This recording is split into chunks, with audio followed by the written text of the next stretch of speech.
बिस्मिल्लाहिर्रहमानिर्रहीम। हाँ जी, आज हमारी फर्स्ट क्लास है एनिमल बिहेवियर की और इसमें कोर्स कंटेंट्स जो मैंने आपके साथ शेयर की उसमें आपने ये देखा होगा कि इसमें सबसे पहले जो चीज़ हमने डिस्कस करनी है वो है इथोलॉजी। उसमें हम देखेंगे क्लासिकल इथोलॉजी कौन सी है, इथोलॉजी क्या है और एनिमल बिहेवियर और इथोलॉजी क्या कौन सी टर्म्स हैं, कैसे यूज़ की जाती हैं, कहाँ यूज़ की जाती हैं, ये कौन सी साइंस है, इसमें क्या स्टडी किया जाता है, ये आप चीज़ें देखेंगे।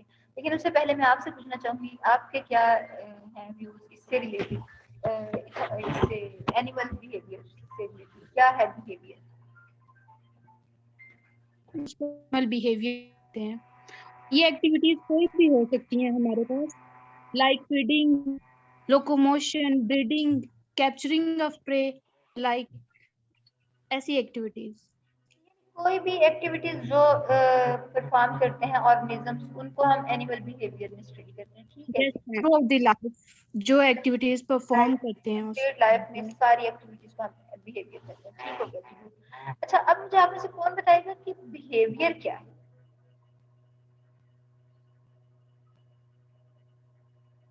हाँ जी, बिहेवियर कौन आप में से मुझे बताएगा? बिहेवियर जी मोहसिन। मैम मैम जब चेंज एनवायरनमेंट को रिस्पॉन्स दिया जाता है किसी एक्शंस के नतीजे में कोई रिएक्शन जो होता है, शायद वो बिहेवियर। अच्छा, एक्शन के नतीजे में जो होगा रिएक्शन, यानी रिएक्शन को हम बिहेवियर कहते हैं। अगर कुछ मैम एनिमल्स को जो स्टिमुलस तो मिलता होता है रिस्पांस को, यानी आपके ख्याल में रिस्पांस को बिहेवियर कहते हैं, ठीक हो गया। Ma'am Yes, stimulus ma'am. का जो रिस्पांस होता है वो बिहेवियर होता है। स्टिमुलस का जो रिस्पांस होता है बिहेवियर होता है। वेरी गुड जी, आपको अंडरस्टैंडिंग है कि बिहेवियर क्या है, ठीक हो गया जी।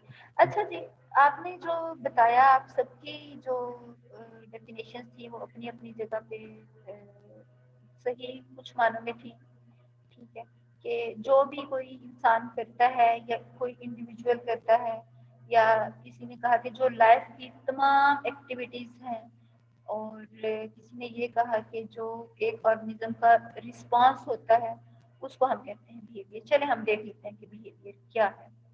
सबसे पहले तो हम ये देखते हैं कि जिस ब्रांच ऑफ जूलॉजी में हम स्टडी करते हैं बिहेवियर को उसको हम कहते हैं इथोलॉजी।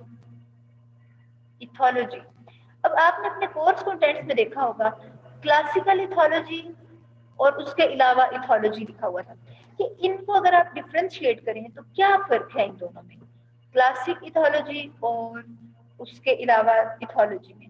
यानी क्लासिक इथोलॉजी नाम से अंदाजा हो रहा है कि स्टार्ट में, इब्तदा में जब ये सब्जेक्ट डेवलप हो रहा था, ये साइंस डेवलप हो रही थी, तो जो उस टाइम के कॉन्सेप्ट्स थे उनको हम कहेंगे ये क्लासिकल कॉन्सेप्ट्स हैं, वो क्लासिक इथोलॉजी है।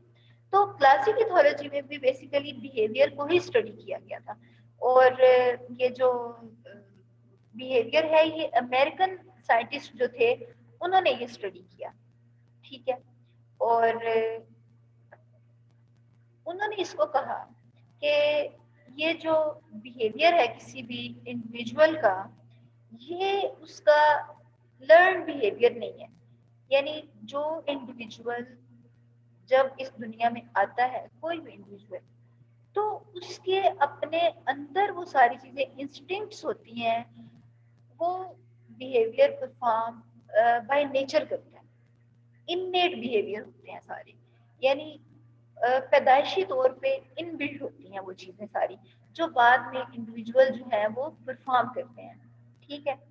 तो जो ये कॉन्सेप्ट था ना, और इस कॉन्सेप्ट को साइकोलॉजी से अलहदा करके लिया गया, ठीक है। यानी उस टाइम पे जो कंपैरेटिव साइकोलॉजी पढ़ी जाती थी उससे हट के इसको इथोलॉजी को एक अलहदा जूलॉजी की ब्रांच रखा गया कि ये जूलॉजी की एक सब जूलॉजी का एक सब डिसिप्लिन है और इसमें स्टडी क्या कर रहे हैं, एनिमल बिहेवियर।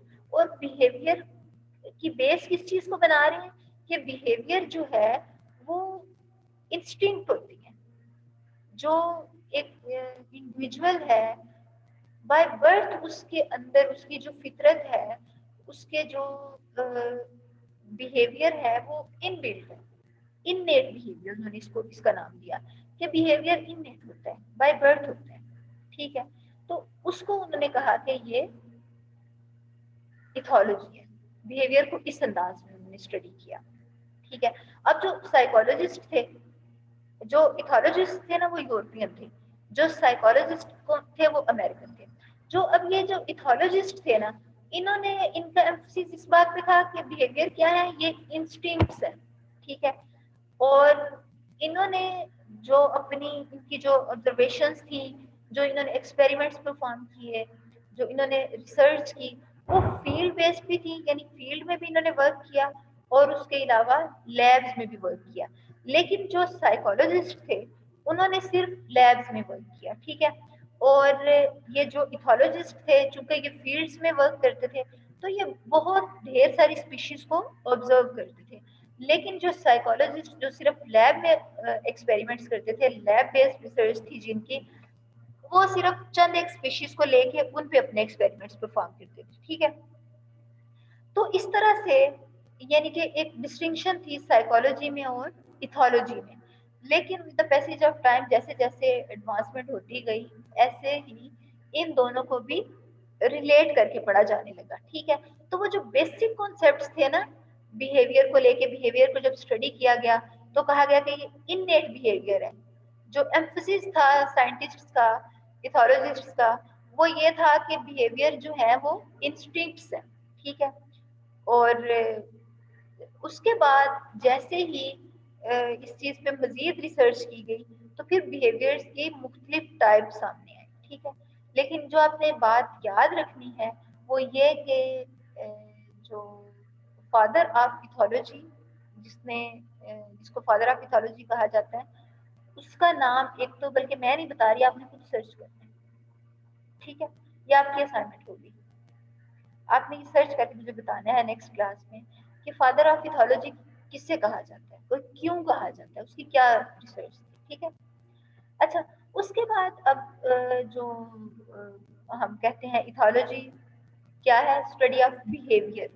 तो अब हम इसको डिटेल से देखते हैं। हम ये तो हमारा कॉन्सेप्ट क्लियर हो गया ना कि क्लासिकल इथोलॉजी क्या है, वो बेसिक कॉन्सेप्ट्स कौन से थे जिस बेस पे हम उस स्टार्ट वाली जो कॉन्सेप्ट्स हैं हम कहते हैं क्लासिकल इथोलॉजी है, कि तब बिहेवियर को सिर्फ एक ही उसकी किस्म के बारे में बात की जाती थी कि बिहेवियर जो है वो इंस्टिंक्ट्स है, इनबिल्ड होते हैं, बाय बर्थ होते हैं, ठीक है।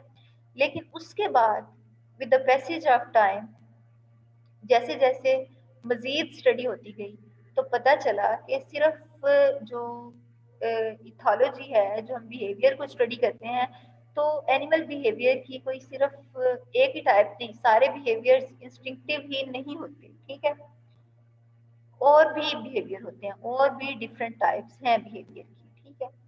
तो इसमें दो साइंटिस्ट जो थे ना स्टार्ट में, उन्होंने इस फील्ड में बहुत ज्यादा रिसर्च की थी। एक तो था टिनबर्जिन और दूसरा था लॉरेंस। इन दो की बहुत ज्यादा कंट्रीब्यूशन है इथोलॉजी में, और इनके वही कॉन्सेप्ट्स थे, इनके वही थे सारे जो अभी मैंने आपसे जिक्र किया कि जो बिहेवियर्स हैं वो इंस्टिंक्टिव हैं। इनका एम्फसिस इसी चीज पे था, ठीक है। इन्होंने फिर मुख्तलिफ एग्जांपल्स दी इस चीज के लिए, मुख्तलिफ ऑर्गेनिजम्स का इन्होंने बिहेवियर स्टडी किया, इन्होंने फिर मुख्तलिफ चीजें सामने रखी कि जी सारे बिहेवियर्स जो है वो इंस्टिंक्टिव होते हैं, कि जो है परिंदे जैसे ही वो पैदा होते तो अपने वालिदैन की नकल करते हैं, तो उनको कौन सिखाता है, कोई भी नहीं सिखाता। इसका मतलब है कि बाय बर्थ उनके अंदर ये होता है, ठीक है। तो इस तरह करके उन्होंने बहुत सारी और भी मिसालें दी, तो इनका बहुत ज्यादा कंट्रीब्यूशन था इस फील्ड में, ठीक है। उसके बाद फिर और with the passage of time research होती गई और डेफिनेशन जो है वो हर चीज की मजीद इलेबोरेट की जाती रही।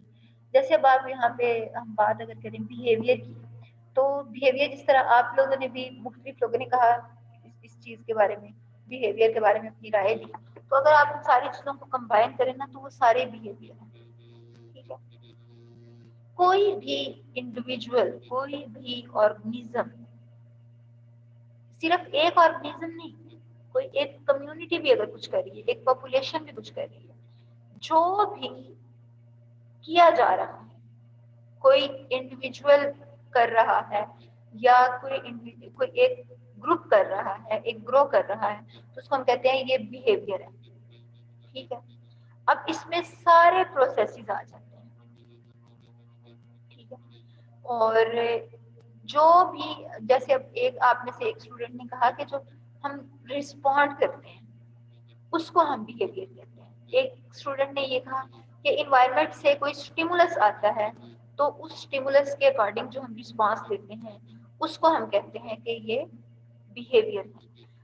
आसान लफ्जों में अगर आप इसको समझना चाहें, इसका कॉन्सेप्ट क्लियर करना चाहें कि बिहेवियर क्या है, तो आप यूं समझें कि एक इंडिविजुअल का अपने इन्वायरमेंट के साथ जो रिलेशन है उसको हम उसका बिहेवियर कहेंगे। इन्वायरमेंट का मतलब सिर्फ ये नहीं कि जो उसके इर्द गिर्द जो एबायोटिक फैक्टर्स हैं, कोई भी उसके इर्द गिर्द जो भी कोई दूसरे इंडिविजुअल्स हैं, चाहे वो उसके अपनी स्पीशीज के हैं चाहे वो दूसरी स्पीशीज के हैं, चाहे वो इंडिविजुअल्स उसके एज फेरल्स हैं, चाहे बड़े हैं चाहे छोटे हैं, चाहे वो लिविंग बीइंग्स हैं चाहे नॉन लिविंग बीइंग्स हैं, इन्वायरमेंट इन सारी चीजों पे कंसिस्ट करता है ना। एबायोटिक फैक्टर, बायोटिक फैक्टर, ये आप लोगों ने बहुत डिटेल से चीजें पढ़ी होंगी। तो उस इन्वायरमेंट के साथ एक इंडिविजुअल का क्या रिलेशन है, उस रिलेशन को हम उस इंडिविजुअल का बिहेवियर कहते हैं। ठीक है, ये क्लियर हुआ आपको?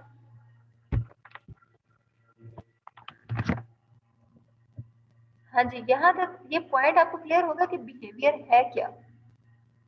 Yes ma'am. ठीक हो गया जी। अब आपको यहाँ मुख्तलिफ बिहेवियर्स नजर आ रहे होंगे। जाहिर है जब आप एक इन्वायरमेंट में रह रहे हैं, आपका इंटरेक्शन लिविंग बीइंग्स के साथ भी है, नॉन लिविंग के साथ भी है, तो मुख्तलिफ बिहेवियर्स होंगे ना। यहाँ पे भी आपको मुख्तलिफ बिहेवियर नजर आ रहे होंगे। ठीक है, यहाँ पे आप देखिए, आपको एक बिहेवियर नजर आ रहे हैं, यहाँ पे आपको कोई और बिहेवियर नजर आ रहा है, यहाँ पे आपको सोशल बिहेवियर नजर आ रहे हैं, यहाँ पे आपको मेटरनल बिहेवियर नजर आ रहा होगा। ठीक है जी, आप मुझे बताइए ये कौन सा बिहेवियर है? ठीक है, मैम ये अग्रेसिवनेस है। हाँ जी, एग्रेसिव बिहेवियर आपको नजर आ रहा होगा। ये कौन सा बिहेवियर नजर आ रहा है?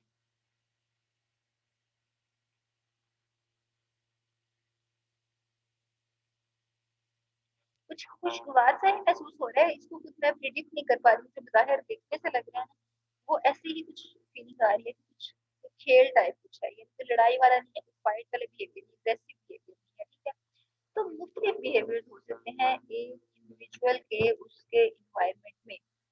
तो हम इथोलॉजी में बिहेवियर को ही स्टडी, ठीक है। अब इथोलॉजी की यहाँ पे इसकी इटोलॉजी दी गई है कि इथोस वर्ड का क्या मीनिंग है? हैबिट, यानी हैबिट्स को स्टडी करना, बिहेवियर को स्टडी करना। ठीक है,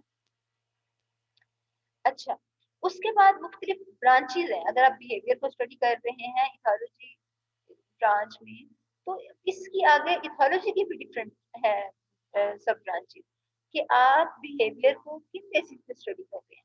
अगर तो आप जो रिलेशनशिप है स्पीशीज का और इन्वायरमेंट का, आप उसको स्टडी कर रहे हैं, तो आप कहेंगे ये इथो इकोलॉजी है। ठीक है, इकोलॉजी में हम इन्वायरमेंट के साथ बिहेवियर को स्टडी कर रहे होते हैं ना, बिहेवियर को नहीं स्टडी कर रहे होते, हम इन्वायरमेंट को स्टडी कर रहे होते हैं, सराउंडिंग्स को स्टडी कर रहे होते हैं। ठीक है, मुख्तलिफ इंटरेक्शंस क्या हो रहे होते हैं इंडिविजुअल के, हम वो स्टडी कर रहे होते हैं। इथो इकोलॉजी यानी हम बिहेवियर को का ये रिलेशन देख रहे हैं किसके साथ? इन्वायरमेंट के साथ। ठीक है, इथोजेनेटिक्स का मतलब है कि आप बिहेवियर को किन बेसिस पे डिस्कस कर रहे हैं? जेनेटिक बेसिस पे। न्यूरोइथोलॉजी का मतलब ये है कि आप नर्वस सिस्टम पे बेस करते हुए, आप सेंसरी प्रोसेसेस पे बेस करते हुए अपने बिहेवियर को डिस्कस करते हैं। ठीक है, इथो एंडोक्राइनोलॉजी का मतलब ये है कि आप देखते हैं कि हार्मोन्स का क्या इफेक्ट होता है, हार्मोन्स का और बिहेवियर का आपस में क्या रिलेशनशिप है। जैसे हम न्यूरोइथोलॉजी में देखते हैं कि नर्वस सिस्टम का और बिहेवियर का क्या रिलेशनशिप है, ऐसे ही इथो एंडोक्राइनोलॉजी में देखते हैं कि एंडोक्राइन सिस्टम, आपका जो हार्मोन जहाँ से ग्लैंड से रिलीज होते हैं, ठीक है, उन हार्मोन्स का और बिहेवियर का आपस में क्या रिलेशनशिप है। ठीक है, बिहेवियरल एम्ब्रियोलॉजी, इसमें हम देखते हैं कि जो डेवलपमेंट होती है, ठीक है, वो एक इंडिविजुअल जब बिफोर बर्थ उसकी डेवलपमेंट होती है, यानी एम्ब्रियोजेनेसिस, आफ्टर बर्थ उसकी डेवलपमेंट होती है, तो वो जो बिफोर बर्थ डेवलपमेंट होती है उसको हम कहते हैं एम्ब्रियोलॉजी। तो एम्ब्रियोनिक डेवलपमेंट के दौरान बिहेवियर पैटर्न्स कैसे सेट हो रहे होते हैं। ठीक है, फिर हम ह्यूमन इथोलॉजी कि ह्यूमन बिहेवियर जो है उसके मुख्तलिफ एस्पेक्ट्स कौन से हैं, कौन सी चीजें इस पे कैसे इफेक्ट होती हैं, बिहेवियर्स कैसे डेवलप होते हैं, ये हम ह्यूमन इकोलॉजी में पढ़ते हैं। ठीक है, अब यहाँ आप देखेंगे वही जो स्टार्ट में बात की कि अब इनको रिलेट करके पढ़ा जाता है, लेकिन आप एक चीज नहीं कह सकते कि इथोलॉजी और साइकोलॉजी सेम है। ठीक है, इथोलॉजी जो है वो ज़ूलॉजी की एक ब्रांच है। ज़ूलॉजी में तो आप सारे लिविंग सिस्टम्स को पढ़ते हैं ना, बिहेवियर को भी पढ़ते हैं, इकोलॉजी को भी पढ़ते हैं, आप नर्वस सिस्टम को भी पढ़ते हैं, सारा कुछ पढ़ लेते हैं।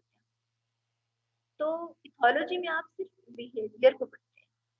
ठीक है, लेकिन साइकोलॉजी में आप बिहेवियर को किन बेसिस पे पढ़ते हैं, उसके माइंड की बेसिस पे, उसका माइंड कैसे फंक्शन परफॉर्म कर रहे हैं, माइंड का क्या फंक्शन है, उसके जहन पे बेस करते हुए आप उसके बिहेवियर्स को देखते हैं।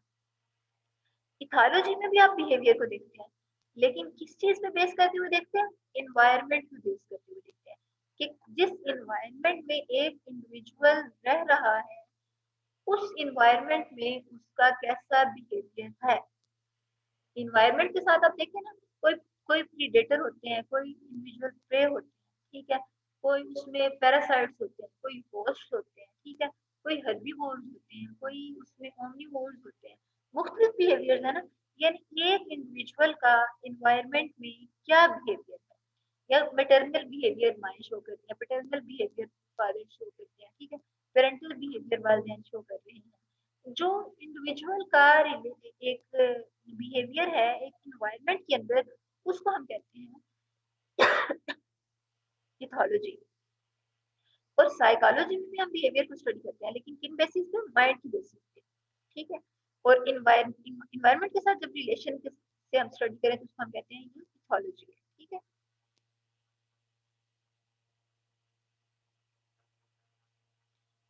ये जो है modern ethology, foundation of modern, जैसे हमने कहा ना कि वो लॉरेंस और साथ एक और साइंटिस्ट का हमने नाम लिया था कि उन दो की बेसिकली कंट्रीब्यूशन थी बहुत ज्यादा क्लासिकल इथोलॉजी।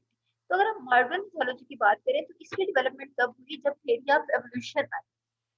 ठीक है, फिर ये समझ आया कि अच्छा एवोल्यूशन हो रही है, ऑर्गेनिजम्स इवॉल्व हो रहे हैं, तो इसका मतलब ये है कि बिहेवियर भी इवॉल्व होता है, बिहेवियर भी चेंज होता है, बिहेवियर भी डेवलप होता है।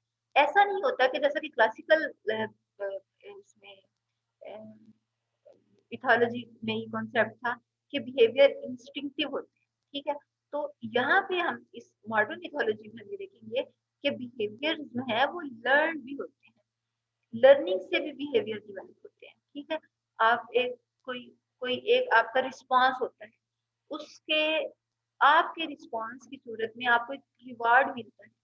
अगर वो अगर आपको कुछ अच्छा मिलता है तो आपका वो बिहेवियर डेवलप हो जाता है, या अगर आपको रिस्पांस उसका अच्छा नहीं मिलता तो आप उस बिहेवियर को छोड़ देते हैं, आप आइंदा वो काम नहीं करते, वो आपकी हैबिट नहीं बनती। लेकिन अगर आपको कुछ अच्छा रिस्पांस मिलता है तो आपकी हैबिट डेवलप हो जाती है। तो इस तरह बिहेवियर जो है वो लर्निंग से डेवलप होते हैं। ठीक है, यानी बिहेवियर भी इवॉल्व होते हैं। तो इंडिविजुअल जो है वो डिफरेंट इन्वायरमेंट्स में रह रहे होते हैं, डिफरेंट इन्वायरमेंट के अंदर डिफरेंट उनका बिहेवियर होता है, क्योंकि हर एक का डिफरेंट इन्वायरमेंट होता है, हर एक को डिफरेंट कंसिक्वेंसेस फेस करने पड़ते हैं। तो हर एक का जो बिहेवियर है वो डिफरेंशियली डेवलप होता है। ऐसा नहीं है कि किसी एक एक्ट का रिस्पांस जो एक बंदे को मिला दूसरे को भी बिल्कुल वैसा ही मिले। हो सकता है एक को अच्छा मिला तो उसका वो बिहेवियर डेवलप हो गया, हो सकता है किसी दूसरे को उसका रिस्पांस अच्छा नहीं मिला था तो उसका वो बिहेवियर डेवलप ना हो। तो हर एक का बिहेवियर जो है किसी एक सिचुएशन को लेके वो डिफरेंट होता है, बिहेवियर इवॉल्व होते हैं। ठीक है, अब ये जो इसकी डेवलपमेंट है मॉडर्न इथोलॉजी की, ये कब हुई, जब चार्ल्स डार्विन ने 1859 में एक बुक उसकी आई, the origin of species by means of natural selection. अब इसमें इस बुक में उसने एवोल्यूशन की बात की। ठीक है, एवोल्यूशन का कॉन्सेप्ट दिया, फर्स्ट टाइम कॉन्सेप्ट दिया कि जो ऑर्गेनिजम्स हैं वो इवॉल्व हो रहे हैं, कोई उनका कॉमन इंसेस्टर था जिससे सारे ऑर्गेनिजम्स इवॉल्व हो रहे हैं, with the passage of time ज्यादा वो डेवलप होते जा रहे हैं।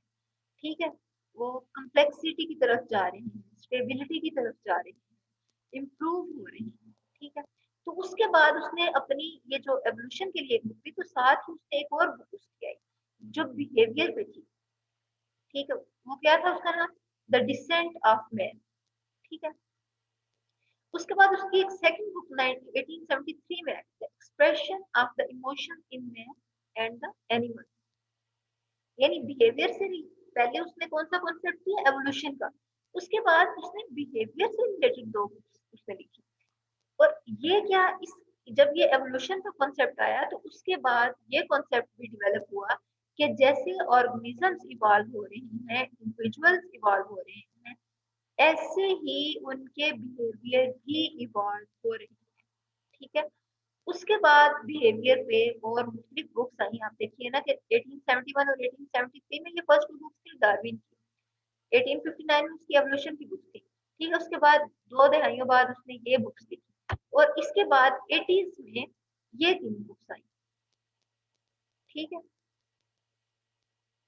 रोमानिस ने ये 3 बुक जो है बिहेवियर से रिलेटेड, ये इस ऑथर की हैं, एनिमल इंटेलिजेंस, मेंटल एवोल्यूशन इन एनिमल्स और मेंटल एवोल्यूशन ऑफ मैन, ये भी 3 बुक्स आई। यानी कि द पैसेज ऑफ टाइम जो है वो मॉडर्न इथोलॉजी की डेवलपमेंट थी। ठीक है, अब यहाँ आप देखिए कार्ल वॉन फ्रिस, ठीक है, ये वर्टिन वर्जन और लॉरेंस, ये जो जो क्लासिकल इथोलॉजी में बेसिकली जिनका बहुत ज्यादा कंट्रीब्यूशन है, वो ये 2 साइंटिस्ट हैं। ठीक है, और जो उसके बाद अगर आप मॉडर्न इथोलॉजी की बात करें तो कार्ल कार्ल वॉन का इसमें बहुत इम्पोर्टेंट कंट्रीब्यूशन है इसकी तरफ से। ठीक है, तो हम ये जो इथोलॉजी को स्टडी करते हैं, क्लासिकल इथोलॉजी की हमने बात की, हमने मॉडर्न इथोलॉजी की बात की, तो इसके मकासद क्या है, हम क्यों इथोलॉजी को स्टडी करते हैं? ठीक है, इसके हमें क्या फायदे होंगे? इससे फायदा हमें ये होगा कि हम ये देख रहे हैं कि एक इंडिविजुअल का अपने इन्वायरमेंट के साथ जो रिलेशन है, उसको हम कह रहे हैं इथोलॉजी है। तो इन्वायरमेंट के साथ कैसा रिलेशन जो है वो बेहतर है, कौन सी कंडीशंस जो है इन्वायरमेंट की जो बिहेवियर के लिए, बिहेवियर पे अच्छा इम्पैक्ट है जिनका, जिनसे बिहेवियर पॉजिटिव वे में डेवलप हो रहा है।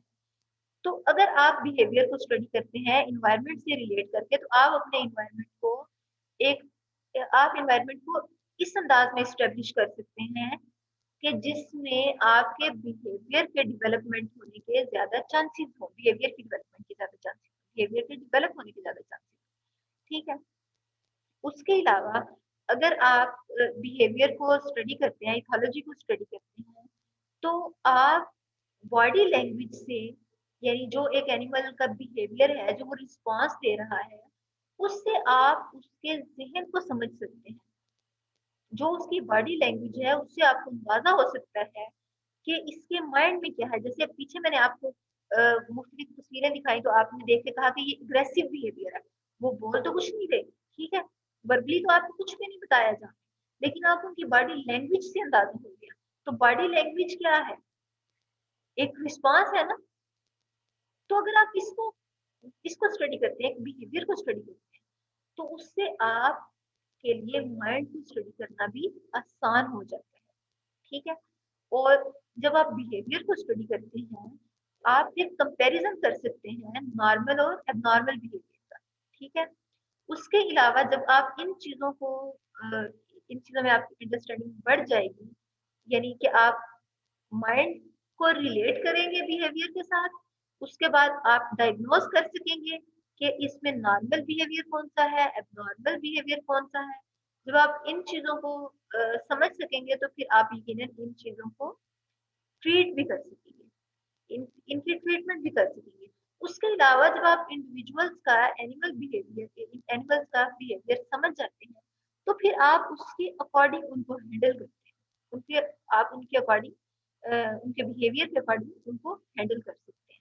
जैसे अगर आपने कोई साइंटिफिक रिसर्च करनी है मुख्तलिफ ऑर्गेनिजम्स पे, ठीक है, और आपने उनको लैब में रखना है, अगर आपको पता ही नहीं कि उनकी फीडिंग हैबिट्स क्या है, ठीक है, वो किस किस्म के इन्वायरमेंट में रहते हैं, किस किस्म का उनका बिहेवियर है, तो आप उनको फिर कैसे उनको रख सकते हैं, आप उनको कैसे स्टडी कर सकते हैं। अगर आप उनको नॉर्मल कंडीशन में रखें तभी आप कोई इफेक्टिव सी रिसर्च परफॉर्म कर सकते हैं ना। अगर आप उनको नॉर्मल कंडीशन में नहीं रख रहे हैं और आपको पता ही नहीं कि उनके लिए उनका इन्वायरमेंट कैसा है, उनका बिहेवियर किस किस्म का है, आप उनके बिहेवियर के अकॉर्डिंग उनको डील ही नहीं कर रहे, तो आप उनको क्या एग्जामिन करेंगे? ठीक है, जैसे अगर आप पार्क्स में लाके किसी किसी ठंडे इलाके के जानदार को अगर आप लाके किसी इस तरह के गर्म इलाके में रख देते हैं, तो क्या वो उसमें सरवाइव कर सकेगा? वो उसमें नहीं सरवाइव कर सकेगा। ठीक है, क्योंकि हर इंडिविजुअल का, हर ऑर्गेनिज्म का अपने इन्वायरमेंट के साथ एक स्पेसिफिक रिलेशन है, और उस इन्वायरमेंट में रहते हुए वो उसी इन्वायरमेंट के अकॉर्डिंग बिहेव करता है, और उसी में रहते हुए अपने सर्वाइवल के जो चांसेस हैं उनको इन्हांस करता है। ठीक है, अब अगर आप समझते हैं बिहेवियर को, तो आप समझ जाएंगे कि इनका रिप्रोडक्टिव सीजन क्या है, इनकी रिप्रोडक्टिव हैबिट्स कौन सी हैं। अगर आप ऑर्गेनिजम्स को, इंडिविजुअल्स को, अगर आप खुद उनको रेस करना चाह रहे हैं, अगर आप उनको खुद अपने मुख्तलिफ पर्पसेस के लिए आप उनको रखना चाह रहे हैं, तो अगर आपको उनका बिहेवियर, आपने उनको अच्छे से स्टडी कर लिया, आपको उनका सेक्सुअल बिहेवियर मालूम है, मैटरनल बिहेवियर मालूम है, तो आप उनको रख सकते हैं। ठीक है, अगर आप कोई इंडिविजुअल रख लेते हैं, ठीक है, अगर आपको उनका सेक्सुअल बिहेवियर ही नहीं मालूम कि अच्छा ये घोंसलों में जाके अंडे देंगे, या ये उसमें कोई रेत में गड़ा खोद के उसमें अंडा देगा, या ये पानी में जाके अंडे देंगे, ठीक है, अगर आप उनका सेक्सुअल बिहेवियर ही नहीं मालूम, तो फिर आप उनकी किस तरह से रेसिंग करेंगे? ठीक है, तो अगर आप एनिमल्स को रेस करना चाह रहे हैं, एनिमल्स की रिप्रोडक्शन करवाना चाह रहे हैं, तो उसके लिए जरूरी है कि आपको बेटर अंडरस्टैंडिंग हो उनके सेक्सुअल और मैटरनल बिहेवियर। ठीक है, दूसरा, अगर आप पैथोलॉजी को स्टडी करते हैं, तो you can achieve animal welfare which can lead to the high performance and production। अगर आप एनिमल्स के बिहेवियर को समझते हैं और आप उनसे कोई गेम्स लेना चाह रहे हैं, तो आप उनको जब उनके बिहेवियर के अकॉर्डिंग उस इन्वायरमेंट में रखेंगे, तो यकीनन वो हाई परफॉर्मेंस देंगे और हाई प्रोडक्शन देंगे। ठीक है, और उसके अलावा फिर आप जब बिहेवियर को स्टडी करते हैं, तो आपको समझ आ जाती है कि क्या काजेस हैं जो किसी इंडिविजुअल के बिहेवियर को खराब करती हैं, या क्या चीजें हैं जो बिहेवियर को दुरुस्त कर सकती हैं, कैसे बिहेवियरल डिसऑर्डर जो है वो प्रोड्यूस होते हैं, कौन सी रीजंस होती हैं, कौन सा इन्वायरमेंट है जो बिहेवियरल डिसऑर्डर्स की वजह बन सकता है। ठीक है, तो अगर आप पैथोलॉजी को स्टडी करें, तो आप इन चीजों को फिर डिवाइड कर सकते हैं जो कि बिहेवियरल डिसऑर्डर्स की रीजन बन रही है। ठीक है, अच्छा, उसके बाद हमने जिस तरह स्टार्ट में बात की कि जैसे क्लासिकल इथोलॉजी में हम सिर्फ एक ही चीज कहते थे कि बिहेवियर क्या है, इननेट बिहेवियर है, यानी कि बिहेवियर जो कि बाय बर्थ है, जो लर्निंग से नहीं ऑब्टेन हुआ, इंस्टिंक्टिव बिहेवियर है, नेटिव बिहेवियर है। एक इंडिविजुअल का जो बाय बर्थ एक बिहेवियर उसने लर्न किया हुआ है, उसके डीएनए में इनबिल्ट है, इनहेरिटेड बिहेवियर है। ठीक है, लेकिन जैसे जैसे अब डेवलपमेंट हुई मॉडर्न मिथोलॉजी में, हम देखते हैं कि बिहेवियर जो है वो लर्निंग से भी होता है, एक लर्न बिहेवियर भी होता है, एक्वायर्ड बिहेवियर भी होता है।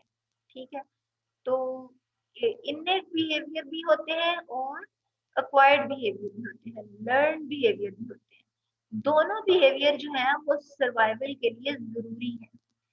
एक इंडिविजुअल जिस इन्वायरमेंट में पैदा हुआ है, उस इन्वायरमेंट में सर्वाइवल के लिए कुछ चीजें उसमें इनबिल्ट होंगी। ठीक है, कि उस रिप्रोडक्शन कैसे होगी, सेक्सुअल बिहेवियर जो है वो ये लर्न नहीं करेगा, ये इनबिल्ट होंगी उसके अंदर। ठीक है, अब जब वो सेक्सुअली रिप्रोड्यूस करेगा, तो उसकी स्पीशीज जो है वो कंजर्व रहेंगी, ये उसको लर्निंग से सीखने की जरूरत नहीं कि उसको रिप्रोड्यूस करना है, ये उसके डीएनए में इनबिल्ट है ये इंफॉर्मेशन। ठीक है, लेकिन कुछ चीजें हैं जो वो अडॉप्ट करता है अपने इन्वायरमेंट में रहते हुए, जो उसके लिए हेल्पफुल होती है उसके सर्वाइवल के लिए। ठीक है, तो ऐसी चीजें जो अपने इन्वायरमेंट में रहते हुए अपने सर्वाइवल के लिए, अपने अपने फिट रहने के लिए, जो उसके सर्वाइवल के लिए जो बेटर होती हैं, जो वो खुद लर्न करता है, तो उसको हम कहते हैं ये एक्वायर्ड बिहेवियर। ठीक है, अब जो इननेट बिहेवियर है वो एनिमल की लाइफ को सस्टेन करने के लिए, लाइफ को मेंटेन करने के लिए जरूरी होते हैं। ठीक है, और जो ये एक्वायर्ड बिहेवियर होते हैं, जैसा कि यहाँ पे आप देखिए ग्रुप ये वाला, के बाद मैं यहाँ पे एंड पे आपके साथ पहले वो शेयर करना चाह रही थी कि जो बिहेवियर लर्न किए जाते हैं, तो जो लर्निंग से भी बिहेवियर एक्वायर्ड होते हैं वो बिहेवियर भी एनिमल के सर्वाइवल के लिए बहुत जरूरी होते हैं। ठीक है, जैसे अब हम अगर इननेट बिहेवियर की बात करते हैं, इनहेरिटेड बिहेवियर की बात करते हैं, तो आप देखते हो कि बच्चा जब जैसे ही पैदा होता है तो वो सक करता है, मतलब फीड करता है, तो उसको कोई सिखाता तो नहीं है। ठीक है, वो इंजेस्ट करते हैं या यूरिनेट करते हैं इंडिविजुअल्स, ठीक है, या वो रेस्ट करते हैं, वो सोते हैं, ये चीजें सीखते तो नहीं है वो, ये उनका इननेट बिहेवियर होते हैं। ठीक है, ये कॉन्स्टेंट बिहेवियरल पैटर्न्स है, उनके परमानेंट बिहेवियरल पैटर्न्स है, जो कि एनिमल की लाइफ को मेंटेन करने के लिए, लाइफ को सस्टेन करने के लिए ये बिहेवियर्स होने जरूरी हैं, और इन बिहेवियर्स को मेंटेन भी किया जाता है लाइफ ताकि मेंटेन रहे। ठीक है, इननेट बिहेवियर में एक तो हमने ये देखी इंजेक्शन, एलिमिनेशन यानी कि वो डेफिकेशन और यूरिनेशन, उसके अलावा रेस्ट एंड स्लीप। अब ये जो बिहेवियर्स थे मेंटेनेंस, इसके अलावा रिप्रोडक्टिव बिहेवियर होते हैं, जैसे मैंने आपको बताया कि अब जो मदर्स हैं, ठीक है, मदर्स जो है वो ये लर्न तो नहीं करती कि हमने बच्चों की देखभाल करनी है, ये उनके अंदर एक होता है कि वो करती है, लेकिन इसमें भी फिर लर्निंग से बेहतरी आती है मैटरनल बिहेवियर में। ठीक है, इस तरह सेक्सुअल बिहेवियर है तो उन्हें रिप्रोड्यूस करना है, ये लर्निंग से तो नहीं होगा, ये उनके डीएनए में ये इंफॉर्मेशन इनबिल्ट होगी कि उन्हें रिप्रोड्यूस करना है। ठीक है, फिर आप नेक्स्ट देखिए कि जो मेंटेनेंस बिहेवियर हमने कहा, इंजेक्शन वगैरह हमने उसका जिक्र कर दिया। ठीक है, उसके बाद हमने एलिमिनेटिव बिहेवियर्स की बात की, डेफिकेशन और यूरिनेशन, कि जो उनके एक्स्ट्रा वेस्ट होंगे वो उन्हें बताने की जरूरत नहीं कि इनको बॉडी से एक्सपेल करो, बॉडी को उन्हें बताने की जरूरत नहीं, कि किसी को उन्हें समझाने की जरूरत नहीं, ये इनबिल्ट बिहेवियर है। ठीक है, कि उन्होंने एक्सपेल करना है, लेकिन हर एक का जो पैटर्न होगा एक्सपेल करने का वो डिफरेंट होगा। ठीक है, हर एक का जो अंदाज होगा वो डिफरेंट होगा, लेकिन हर एक जो है वो ये बिहेवियर शो करेगा। ठीक है, उसके अलावा आप देखिए कि हमने वो एक एलिमिनेटिव बिहेवियर हमने कहा है, दूसरा मेंटेनेंस बिहेवियर, जैसे इंडस्ट्री बिहेवियर की हमने बात की। ठीक है, उसके अलावा अगर आप देखें ग्रूमिंग बिहेवियर, यानी बॉडी केयर, अगर आप खुद को देख, जैसे आप अपनी बॉडी को खुद मॉइस्चराइज करते हैं, ठीक है, आप स्किन केयर कर रहे होते हैं, हेयर केयर कर रहे होते हैं, इसी तरह ग्रूमिंग बिहेवियर ऑर्गेनिजम्स के अंदर भी होते हैं। ठीक है, अब जैसे कुछ ऑर्गेनिज्म जो होते हैं वो आप देखते होंगे अपने परों को ना मुंह में अपनी चोंच में लेके ऐसे पीछे की तरफ कर रहे होते हैं, यानी परों को वो सीधा कर रहे होते हैं, वो जो परों के अंदर एक कनेक्शंस होते हैं उनको बिल्ड कर रहे होते हैं। ठीक है, तो इसी तरह ये जो इस तरह के या लिकिंग आपको एक बिहेवियर नजर आता है। ठीक है, वो माए जो है मैटरनल ये बिहेवियर आपको नजर आता है कि वो बच्चे को चाट रही होती है। ठीक है, तो या वो जानवर जो है अपने अपनी बॉडीज को रब कर रहे होते हैं। तो ये जो सारे बिहेवियर्स हैं ये सेल्फ ग्रूमिंग बिहेवियर्स हैं उनके, और इनकी वजह से वो अपनी बॉडी को क्लीन रखते हैं। ठीक है, अगर कोई उनकी बॉडी में पैरासाइट्स हो तो they get rid of that parasites due to these self grooming behaviours. उसके अलावा कोई फॉरेन ऑब्जेक्ट्स है जो उनकी बॉडी में, ठीक है, फीसिस, यहाँ पे लिखो ये faeces word, faeces, urine, mud कुछ भी हो, तो उन फॉरेन ऑब्जेक्ट्स से वो छुटकारा पा लेते हैं। ठीक है, और जब वो खुद को क्लीन रखते हैं तो it reduces the risk of getting disease। तो ये जो सारे सेल्फ ग्रूमिंग बिहेवियर हैं ये सारे बिहेवियर भी इननेट होते हैं। ठीक है, जैसे हमने कहा कि वो अपनी बॉडी टेम्परेचर को रेगुलेट करते हैं, तो ये इननेट बिहेवियर है। ठीक है, आप ये देखेंगे कि इननेट बिहेवियर के अंदर भी लर्निंग से और ज्यादा बेहतरी आती है। ठीक है, जैसे आप ये देखें, ये मुख्तलिफ बिहेवियर्स आपको नजर आ रहे हैं।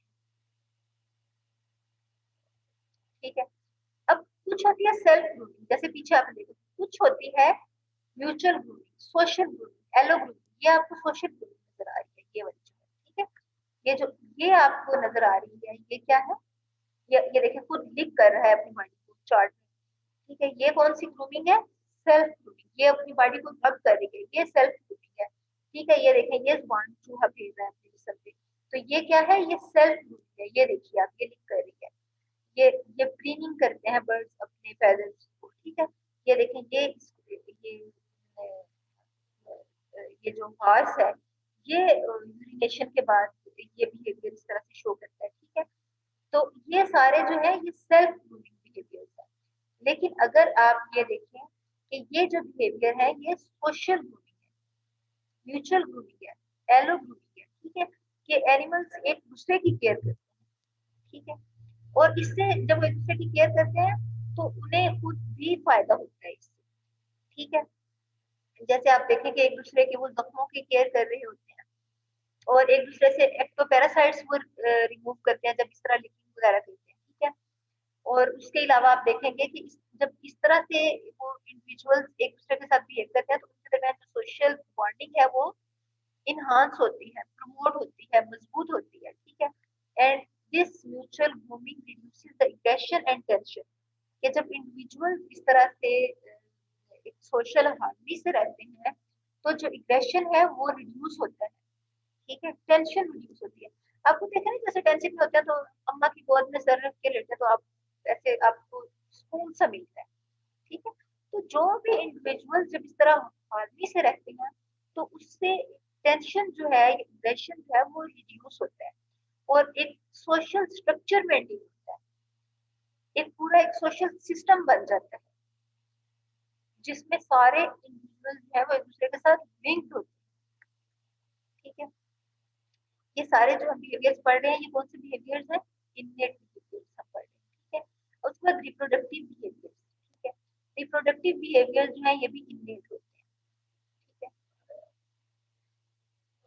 अच्छा, उसके बाद अगर आप बात करें मैटरनल बिहेवियर, ये भी रिप्रोडक्टिव बिहेवियर है कि मदर जो है वो नेस्ट बिल्ड करती है, ठीक है। और उसके अलावा जो सकलिंग बिहेवियर होता है इन्फेंट्स का, ये सारे कौन से हैं?